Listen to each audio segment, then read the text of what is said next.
मेरा नाम राखी है। आज मैं आपको अपनी कहानी सुनाने वाली हूँ। मेरे पति राजेश ने अपनी ज़िंदगी में बहुत मेहनत की। वो ज़्यादा पढ़े लिखे नहीं थे, इसलिए हमेशा ही मेहनत और मजदूरी का काम ही उन्हें मिला और घर चलाने के लिए उन्होंने यही किया। हमारे 2 बच्चे हैं, बेटा 10 साल का है और बेटी बड़ी 16 साल की है।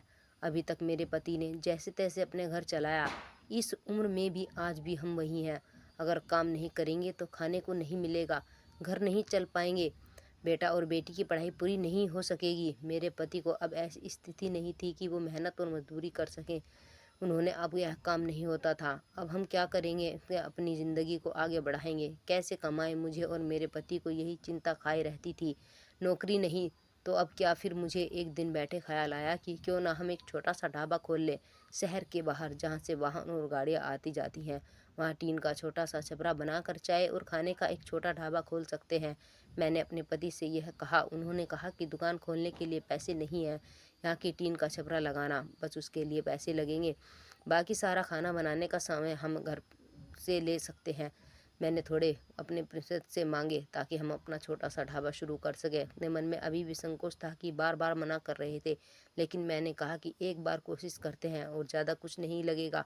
कुछ दिन तक मनाने के मान गए और मैंने एक छोटा सा ढाबा शुरू कर दिया। पहले दिन में मेरे पति वहाँ अपने ढाबे पर बैठे थे, लेकिन कुछ खास लोग नहीं आए। ढाबा छोटा और ऊपर से सभी खाने वाले पहले ही अपने ढाबे फिक्स किए होते हैं और उन्हें यहाँ रुकना और वहाँ खाना है।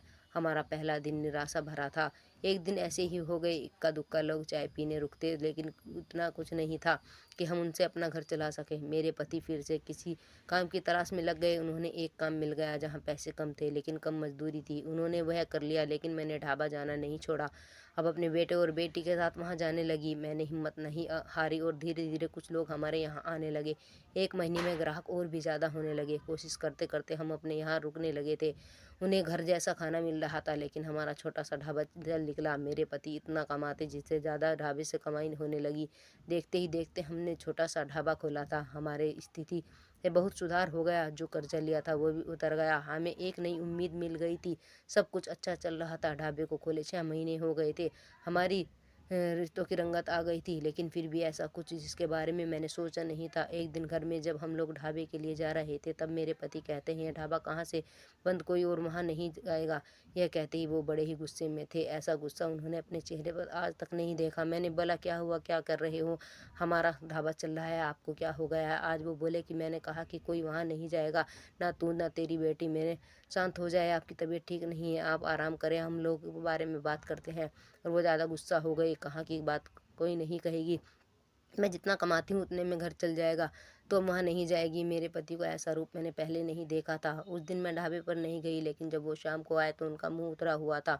मैंने उन्हें समय देखकर उनसे बातें पूछा कि क्या हुआ, आपको ऐसा क्यों बोल रहे हो? वो मेरी कि मुंह मत खुलवा, मैं सब जानता हूँ कि तू क्या कर रही है। मैं तेरे साथ इतने दिन से वहाँ रहा, तब तो कोई नहीं आता और मेरे जाते ही ढाबा चलने लगा। आखिर ऐसा ही क्या हो गया? तेरे तो होश ही उड़ गए। वो क्या बोलना चाहते थे? मैं समझ गई। ऐसी बात वो शादी के कितने दिन बाद उनके मुंह से सुनकर मुझे यकीन नहीं हो रहा था कि यह पति मेरे हैं। मैं एक खामोश हो गई। रात को मेरे आंसू भी नहीं रुक रहे थे।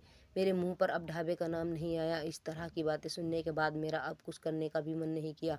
उस दिन खामोश हो गई। अब कुछ करने की बचा ही नहीं था। मैंने सोचा कि उसकी कोई सफाई नहीं दूंगी। वो अपना काम करते रहे, लेकिन उनकी कमाई कम थी तो गुजारा नहीं हो पाता था। कुछ ही दिन में जो कमा लिया था खत्म हो गया। करीब 3 महीने बाद ही उनकी तबीयत खराब हो गई और वो बिस्तर पर आ गए। काम नहीं कर पा रहे थे। मैं जैसे तैसे उन्हें संभाल रही थी। घर में अब पैसा खत्म होने लगा था तो कर्जा लेने की नौबत भी आ गई। मैं चाहती थी कि कहीं किसी के घर जाकर खाना बनाने या बर्तन धोने का काम करने लगूं, लेकिन उनकी तबीयत खराब थी तो मैं नहीं चाहती थी कि किसी की बात के कारण वो इस तरह की बातें करें। एक दिन वो बिस्तर पर थे कि उनके लिए खाना बना रही थी, तब उन्होंने मुझे बुलाया। बोले कि जानता हूँ उस दिन की बात तुम्हें बहुत परेशान कर रही है, लेकिन और तुम्हें लग ही रहा होगा कि मैं तुम्हें यहाँ कैसे बोल सकता हूँ, लेकिन वो शब्द तो मेरी बात नहीं थी। उनके कानों में ऐसी बात आई थी, उनके रिश्ते की बात हो रही थी और अपनी बीवी और बेटी को अकेले वहाँ छोड़ दिया। मैंने उन्हें देख रुकते हैं जिसने कमाई हो रही है, इस तरह की बातों में बर्दाश्त नहीं कर सका। तो रोटी कमा कर लेंगे, यह सब बातें नहीं सुनना था। समाज में हर लोगों को, खासकर आपके परिचित और रिश्तेदार आपको आगे बढ़ता देख बहुत कुछ कहने लगते हैं, लेकिन लोग जब हद पार कर गिरे हुए, मुझे पता नहीं था कि मेरे पति भी उनकी बातों में आ गए। उस समय भी होती तो जगह तो शायद यही करती। मुझे भी उतना ही बुरा लगता, वैसी फैलती जा रही थी। उन्होंने लिया ने कहा कि वो शुभचिंतक जो आपकी मदद करने नहीं आएंगे।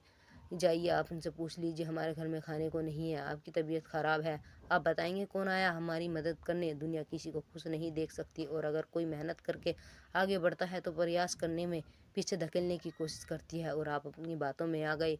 वो लोग सफल हो गए, आपको सब बनाना है। अगर हम भूख से मर जाएंगे तो भी उन्हें कोई फ़र्क नहीं पड़ेगा।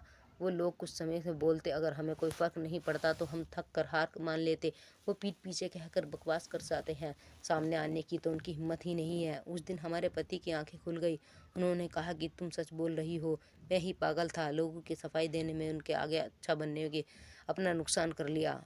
जब यह गलत नहीं तो हमें सफाई क्यों देना, क्यों डरना। मुझे माफ़ कर दो, हमें नहीं उन्हें बदलना होगा। किस सोच और आगे नहीं बदले तो हम क्या अपने कर्म को करते रहना चाहिए। क्या अब फिर से कुछ कर सकते हैं। मैंने कहा, अभी तो देर नहीं होती है, हम अब भी कर सकते हैं। मेरे पति बोले कि मैं अब तुम्हारा साथ दूंगा अगर तुम चाहो तो। मैंने हाँ कहा और फिर एक बार कोशिश की। थोड़ी मुश्किल हुई,